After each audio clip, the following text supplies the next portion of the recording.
2024 Activa deluxe కి 2014 Activa 3G కి తేడాలేంటో ఈ వీడియోలో చెప్పే ప్రయత్నం చేస్తాను.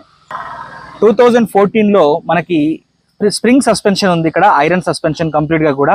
అదే మనము ఇక్కడ మీరు చూడొచ్చు 2024కి వచ్చేసరికి టెలిస్కోపిక్ సస్పెన్షన్ బైక్స్ మోడల్లో అయింది.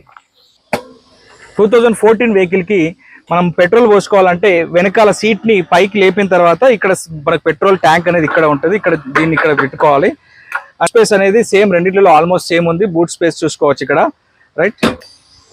2024 మోడల్లో మనకి ఫ్యూయల్ ట్యాంక్ అనేది వెనకాల ఇవ్వడం జరిగింది, ఫ్యూయల్ వెంట్ అనేది ఇక్కడ ఇవ్వడం జరిగింది. ఈజీగా ఉంటుంది, ప్రతిసారి మనం పెట్రోల్ స్టేషన్కి వెళ్ళినప్పుడు ఇక్కడికి వెనకాల నుంచి ఇక్కడ నుంచి తీసుకొని పోసుకోవచ్చు. అండ్ ఇది ఎట్లా రావాలి, మళ్ళీ ఇది ఓపెన్ కావాలంటే ఇక్కడ బూట్ స్పేస్ చూసుకుంటే 2014 మోడల్ కంటే కూడా కొంచెం బూట్ స్పేస్ ఎక్కువగా ఉంది. అండ్ ఇంతకుముందు ఇక్కడ పెట్రోల్ ట్యాంక్ అనేది ఉండేది, ఇప్పుడు ఇక్కడ పెట్రోల్ ట్యాంక్ మిస్ అయిపోయింది. అండ్ ఇక్కడ కన్సోల్ చూసుకుంటే బైక్స్కి ఇచ్చినట్టు స్టార్ట్ అండ్ స్టాప్ బటన్ ఇక్కడ ఇచ్చారు. అదేవిధంగా ఈ కంప్లీట్ సెట్ కూడా 2014లో మిస్ అయింది, 2024లో వచ్చింది.